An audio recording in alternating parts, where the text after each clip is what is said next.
Hello lovely people. Today I thought I would talk about some more intimidating books that I have finally read.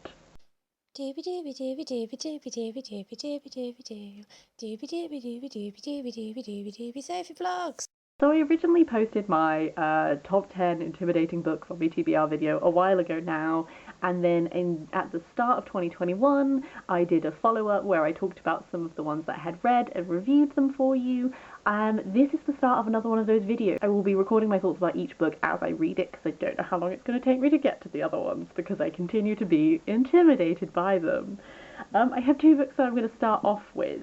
The first of these is The Passion by Jeanette Winterson. I mentioned in those original videos that this is a reread for me, but I'm intimidated because I think that my connection to Jeanette Winterson's writing is just not as strong as it was 10 years ago. That's fine, our reading tastes change. I talked about Sexing the Cherry in that original roundup, and I'll leave a link to that down below if you fancy it.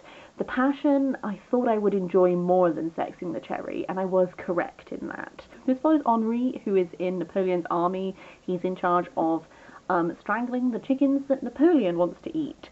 And then we also follow Villanelle, who has grown up in Venice, and Villanelle is dealing with having lost her heart, quite literally, to a woman that she loves. Their paths meet, and it all is very Jeanette Winterson, with the types of topics that we're discussing, the types of imagery and stuff that we're playing around with. I definitely did enjoy this one more than Sexing the Cherry. I think it's helped by the fact that I just didn't really love the dog woman's perspective in Sexing the Cherry, the narrative style that it was written in, whereas the narrative style of this just worked for me a lot better. I still have that thing where I read certain lines and I remember these lines lighting me on fire the first time, and this time they're just fine. So it didn't emotionally ruin me like it used to, but this one at least I was invested enough in the actual plot of what was happening, and maybe because there is a little bit more of a plot to this one, maybe it's that Sexing the Cherry does have sort of these escapades, interludes, the moments where it's rewriting, like the 12 Dancing Princesses and stuff like this. There is less, I guess, of a solid narrative, whereas this one you do have that. You have being with Napoleon's army, you have the march through Russia, you have going to Venice and trying to take Villanelle's heart back, stuff like this. There is at least a strand that you follow, even when you have these moments that go a little bit more off. I still gave this one a 3 stars. I think it's fine to just accept that your reading experiences of things change. Orange is Not the Only Fruit is still a book that I think is always going to be a 5-star book for me. I love it deeply, but it is nice to know that I do still enjoy some of her writing. After that, I don't think I mentioned this one in my Intimidating Reads original video, but I read A Thousand Splendid Suns by Khaled Hosseini, which was one of the books that I mentioned in that video. I read it for the Asian Readathon, and I have given my thoughts on it in my Asian Readathon wrap-up, which I will link down below if you want to hear. So I thought I would sub in a different book for that book, so that it still stays 4 books in each video. And then I suddenly thought of the perfect book, because I keep picking this one up and never reading it. This is Mansfield Park by Jane Austen, and I have picked this up with the intention of reading it multiple times, and I always get a few pages in and I put it down, because something about Mansfield Park, it's the Jane Austen that I think least appeals to me. I think that is in some ways a fairly common occurrence. It does seem to be one of her more challenging / less popular novels. I also ended up giving this one a 3 out of 5 stars. I am glad I read it, because there are things that I appreciate about it. I think in some ways the fact that I have seen the film is both a blessing and a curse. I couldn't remember the film that well, so it's not like I remembered everything that happened in this novel, but I think that it meant that some of the twists and turns were slightly expected, so they lacked some of that oh my god, for me. But equally, it made me appreciate the aspects of this that I think didn't adapt. Film is a visual medium, this is a written medium, things will be different. One thing I really did appreciate about this is I did appreciate Fanny, and she, in some ways, I think is discussed as being a very passive heroine. She lacks a lot of the active and drive and that kind of stuff that people like Elizabeth Bennet and stuff have, and Emma and that kind of thing. But what I appreciated about Fanny Price was her quiet strength. She, you know, one thing I found tough going about this book is that for a while it did just feel like it was like over 400 pages of people just being really horrible to Fanny. And I just like living with it. So where I found it a bit of a slog sometimes was me reading this and being like, look, it's just this nice girl who is constantly being made to feel aware of her lesser status in comparison to her cousins, and that kind of thing, especially because Mrs. Norris is horrible, and Mrs. Norris is supposed to be horrible, but that doesn't mean that she is horrible. But I really appreciated that actually Fanny does have quite a lot of quiet strength in this. Like, she has her principles and she does not move on her principles. Even Edmund gets like roped into being in the play, and like you can see the ways that he has his principles, and he is allowing himself to be moved on things that he would say he is unmovable, but he's allowing these like distortions of logic and distortions of what is proper and that kind of thing. He's allowing those to be manipulated in a way that gets around his principles, and he can do the things that he maybe secretly wants to do for reasons that he maybe doesn't want to acknowledge. Whereas Fanny refuses. She refuses to be in that play. When people are pressuring her to accept a proposal, she absolutely refuses. And for someone who is so quiet and who doesn't like being the centre of attention, and who does have all of these, you know, a life's worth of being told that she should act in a certain way and not get above her station and that kind of thing, her refusal to bow to those pressures, I do actually really love, and I am so impressed by, and I found that really compelling about her. As I was reading this, I was wondering if there is like an element of like satire to how a lot of the family is presented and that kind of thing. Like, you know, when, like I mentioned, there are times when it just feels like people are being like relentlessly terrible, but in some ways I wondered if that was kind of the point, if we were poking fun at like society and at like certain archetypes of people and that kind of thing. I haven't really done any further reading on this. I will be going off and reading people's reviews and hearing their thoughts and that kind of thing. It's one that I'm glad to have read it. I see that there is merit in this. I did actually have a lot of respect for Fanny and her quiet strength and that kind of thing. I just also I can't say that I had the most fun reading it. And with my other Jane Austens that I have read, I've had fun with them, even if there have been aspects of like pacing or plot or whatever that I've had niggles with. I've always had fun. And this one I was just a little bit like, oh god, it's still so much of the book to read. So this is one that I understand why I was intimidated by it, and I think my intimidation was me correctly understanding that maybe that this is a narrative that does not appeal to me as much as her others do.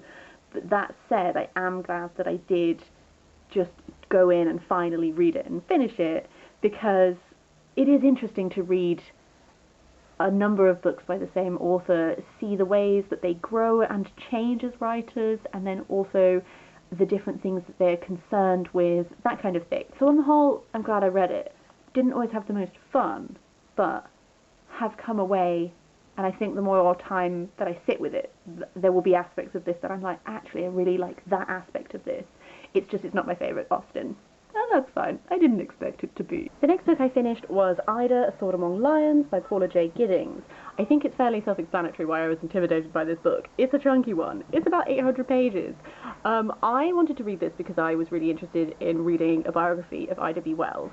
I think one thing that I had actually reading this was a slight expectation versus reality moment, because I saw the A Sword Among Lions subheading, but I did not see the subheading that is Ida B. Wells and the Campaign Against Lynching. So this is not just a biography of Ida B. Wells. It is very much focused around this campaign, and as such that means that as well as getting information about Ida's life, you also do get a lot of information on other people who were prominent in the movement, organisations that were prominent in the movement, and whilst it does focus around Ida B. Wells, you are getting a lot of information, a lot of history.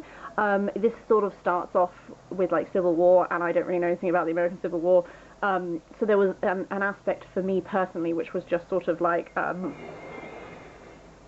someone's recycling every single glass bottle they own. There was an element for me which was just, I think I got slightly Oh my god. There was an element of, for me at times, where I think I just got slightly overwhelmed sometimes with the sheer quantity of information. The text is quite dense as well. I didn't find the writing style inaccessible. I didn't find it overly formal or anything, but I did just sometimes feel like I had a lot of information that I needed to process.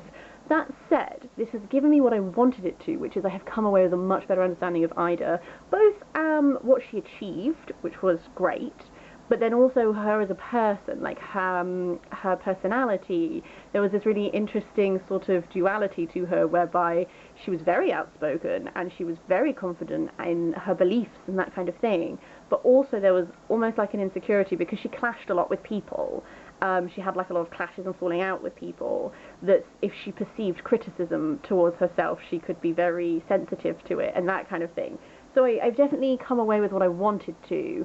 I always, in these videos, this is framed not just a review of the book, but like, was I right to be intimidated?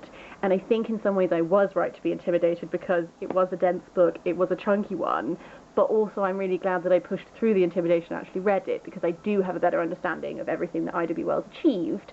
And that's really great because she's one of those figures that I've always wanted to, when you know that you're like, oh yeah, she did some great stuff, but I'm like, but I want to understand, and I want to understand in context, and I do think that this really gave that to me, so I'm really pleased about that. The final book I'm going to review for this video is Perdita, The Life of Mary Robinson by Paula Byrne. I understand why I included this on my list of intimidating books at the time, because at the time I don't think I read so much non-fiction and like historical biography non-fiction, so I was a bit intimidated by it because of that. Also, very petty reason, but the font type is very small, and that also intimidated me. Having read this, I gave this a 3 out of 5 stars. I think that Mary Robinson is an absolutely fascinating woman. How she's usually billed is that she was an actress who had an affair. She was the mistress of George IV while he was still prince, and then she like became a feminist writer and thinker. But really, like, there is so much more to her life than that, and she is a really fascinating figure, and I genuinely found it really interesting to discover more about her, like her growth. Like, she at one point was in debtor's prison because of her husband and his debts, and that's where she started composing some of her poetry, like this evolution that she had from being like an actress and making her name on the stage, and then how she developed over time and how her feminist thought developed, and all of that kind of thing. I think she is so interesting. I think that this biography did not always give her the depth that she deserved. Not like depth necessarily, essentially like the narrative style of this biography was to me quite dry, and it did quote things quite extensively, which I do appreciate, but at the same time I sort of came away feeling like I know the facts of her life, but I'm not really sure I really got a sense of her. I think I was looking from this a little bit more of a sense of who she was outside of just quoting her letters that she exchanged with other people, which maybe is me being too demanding, because, like, sources, like, how do we get a sense of her, that kind of thing, I think I wanted a little bit more heart from this. I got a lot of, like, the facts, which I appreciate, but I didn't think that the narrative style was as engaging as I wanted it to be. So, that said, maybe this is one I just need to, like, ponder upon, or maybe I just need to read another biography of her to maybe fill those gaps. I don't know. It was extremely thorough, so I don't want to like slag it off too much, because I didn't think it was bad. I think I saw some other people saying the same thing on Goodreads with their reviews, so I don't think it's just me who had this sense that like she seems more fascinating and delightful than sometimes this book maybe portrayed her to be.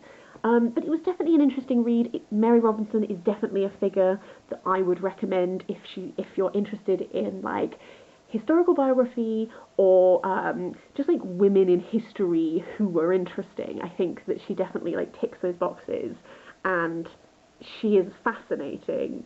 I think I'm still looking for the book that is going to capture that fascination in the way that I want it to. So yeah, those are the 4 books that I wanted to talk about in this video.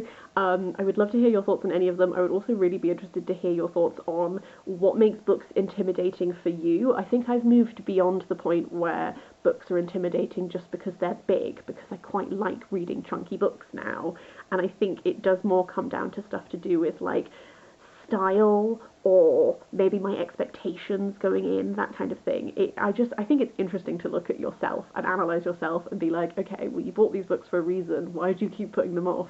What intimidates you about them? And then to challenge that.